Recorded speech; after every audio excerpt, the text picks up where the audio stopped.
federais e estaduais ou distritais e senadores. Hora oficial de Brasília, 11h12 agora. Este é um 7 de outubro importante na história do país, porque temos o compromisso com a democracia. O Centro Integrado de Comando e Controle das Eleições divulgou o primeiro balanço da Polícia Federal, agora há pouco, às 10h30. Até o momento, a Polícia Federal conduziu 43 eleitores para prestarem esclarecimentos em suas superintendências por situações suspeitas de crimes eleitorais. De acordo com este balanço, a maior parte dos casos ocorreu no Ceará, com 13 eleitores conduzidos para prestar esclarecimentos. O crime mais comum até o momento foi o transporte ilegal de eleitores. Também foram identificados casos de boca de urna. Alguns presidenciáveis já votaram na manhã deste domingo. Votou por volta das 10h30 em um colégio da capital paulista. Fernando Haddad, do PT, votou pouco antes das 10 da manhã em São Paulo e disse que aposta no segundo turno, o que será bom para o Brasil para comparar projetos e diferenciar as propostas dos candidatos. Às 8h56, Jair Bolsonaro votou na Vila Militar, no Rio de Janeiro. Ele foi escoltado pela Polícia Federal, com apoio da Segurança Militar. Ele disse também que pretende ir a debates se houver segundo turno. Ciro Gomes votou em Fortaleza, no prédio da Secretaria de Saúde. Afirmou que, chegando ao segundo turno, vai fazer uma revolução. Henrique Meirelles, do MDB, votou num colégio da capital paulista. Meirelles disse que eleição é como mineração, só depois da apuração. E o candidato Guilherme Boulos, do PSOL, votou na PUC, em São Paulo. Ele pediu que as pessoas não depositem medo ou ódio nas urnas, mas deposite sonhos e vote no que acreditam. Olha, a gente vai a Brasília novamente, onde está o repórter Tiago Tiburcio, que traz mais informações para a gente. Tiago, onde você está e quais as informações que você tem neste momento para todos nós aqui? É isso aí, Reinaldo. Eu estou aqui em uma universidade de Brasília, onde existem 33 sessões eleitorais. É um dos pontos mais movimentados de Brasília em dias de eleição. Aqui eu passei lá dentro e vi várias pessoas reclamando das longas filas. Muita gente está tendo dificuldade para acessar a questão biométrica. As máquinas disponibilizadas aqui dentro das sessões eleitorais não estão reconhecendo muitas digitais cadastradas. Lembrando que aqui em Brasília todos os eleitores já fizeram o processo de cadastramento biométrico. Agora, algumas informações de caráter nacional. Segundo o Tribunal Superior Eleitoral, 43 pessoas foram detidas, suspeitas de estarem realizando aí ações vedadas pela legislação eleitoral, como campanha boca de urna ou então transporte ilegal de passageiros e de eleitores para votar, né? E também em 18 países onde a eleição também acontece, ela já terminou. Na verdade, a eleição acontece fora do Brasil, também em 110 países. 18, por questão do fuso horário, já concluíram.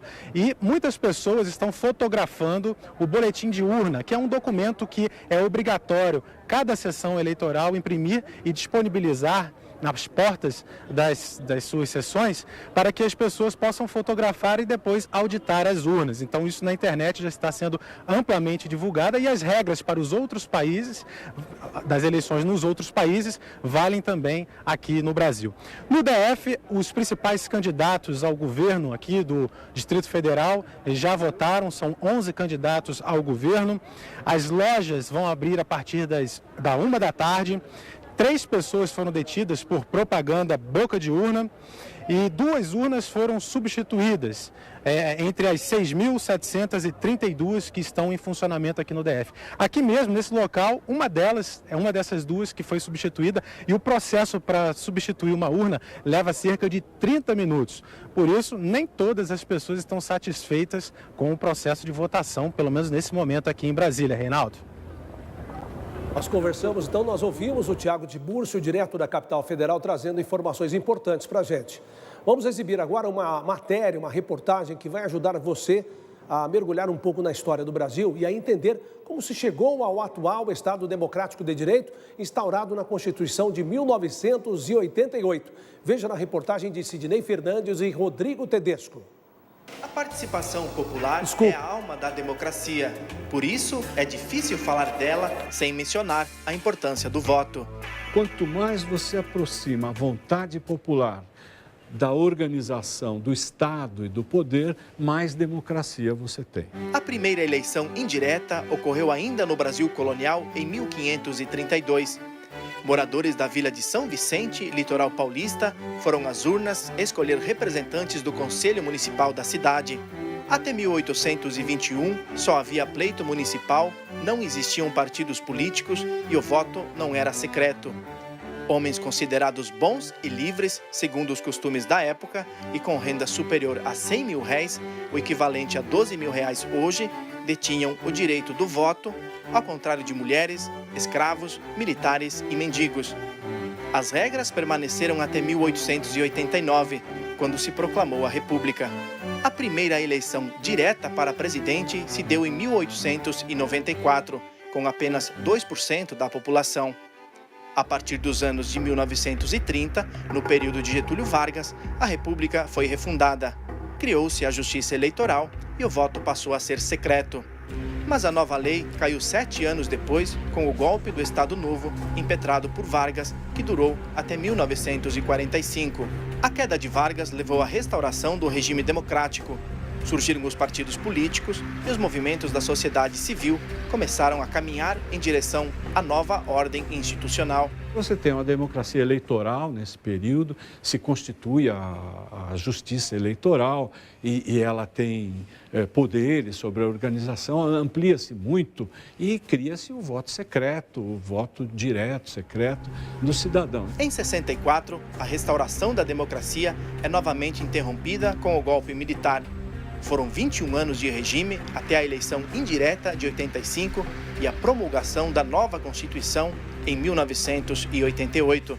Essa Constituição a gente pode dizer que foi o documento básico de nascimento de uma democracia moderna no Brasil. Na nova democracia, os brasileiros delegaram o futuro do país a Fernando Collor de Mello, Fernando Henrique Cardoso, Luiz Inácio Lula da Silva e Dilma Rousseff. Nos últimos anos, o país mergulhou numa crise moral, política e econômica, deixando a população desconfiada da democracia. Um país igual ao nosso aqui, que prega a democracia, mas um ganha um salário mínimo e o outro ganha 60 mil reais por mês. Quer dizer, não tem nada a ver, a democracia é só teórico, né? O direito de votar, de ir e vir, de ter tudo que você precisa ter, né? Alguém olhando por você, que é o que a gente não tem no momento. No decorrer da história, regimes de governo costumam ser colocados à prova pelas autoridades, pelos políticos e também pela sociedade. No Brasil foi assim com a monarquia, com a velha e a nova república, com a ditadura militar e agora com a democracia. O que se espera é que a democracia das urnas dê ao Brasil um horizonte de paz e esperança. Vamos agora a Minas Gerais saber como está sendo essa manhã de votações no maior estado do país e o segundo maior colégio eleitoral. Mais de 7 horas da manhã, quando as urnas foram ligadas nas sessões eleitorais, na presença de mesários e fiscais de partidos políticos, para a emissão da zerésima. O nome zerésima vem de zero. Esse boletim atesta que os 2.000 e mais de 2.200 candidatos a todos os postos, nenhum deles tem voto registrado na urna. Antes mesmo de as sessões começarem a funcionar, eleitores já esperavam o início da votação. Eu prefiro voltar mais cedo, para ficar mais tranquilo, ter o dia livre, né? Caminhando pelas ruas de Belo Horizonte, nossa equipe não encontrou pessoas fazendo boca de urna. Se por um lado não vimos ninguém entregando os santinhos, por outro encontramos muitos deles espalhados pelo chão da capital mineira. Sujar a cidade, depois vai vir muito sujeira e entupir os bueiros. candidato que suja a cidade, não merece voto. Nas sessões eleitorais, o movimento nas primeiras horas de votação já era intenso. Muita gente fazendo questão de exercer a cidadania logo cedo. O Brasil tá difícil, né? Se você não votar, o Brasil não vai para frente. Não tem como. Então, treino é votar agora mesmo. Prefiro votar, que amanhã eu posso precisar dele, né? Hoje é hoje, amanhã é outro dia. Não é verdade? Então, é por isso que eu falo. Isso aí, a gente tem que andar certo, porque depois não tem como cobrar. Agora nós estamos no maior colégio eleitoral de Minas Gerais. Votam aqui quase 11.500 eleitores. Apesar do grande movimento, o eleitor não encontra grande dificuldade para votar. Agora, falando de Minas Gerais, o estado é o segundo maior colégio eleitoral do país. São mais de 15.700.000 eleitores mineiros aptos para votar neste domingo.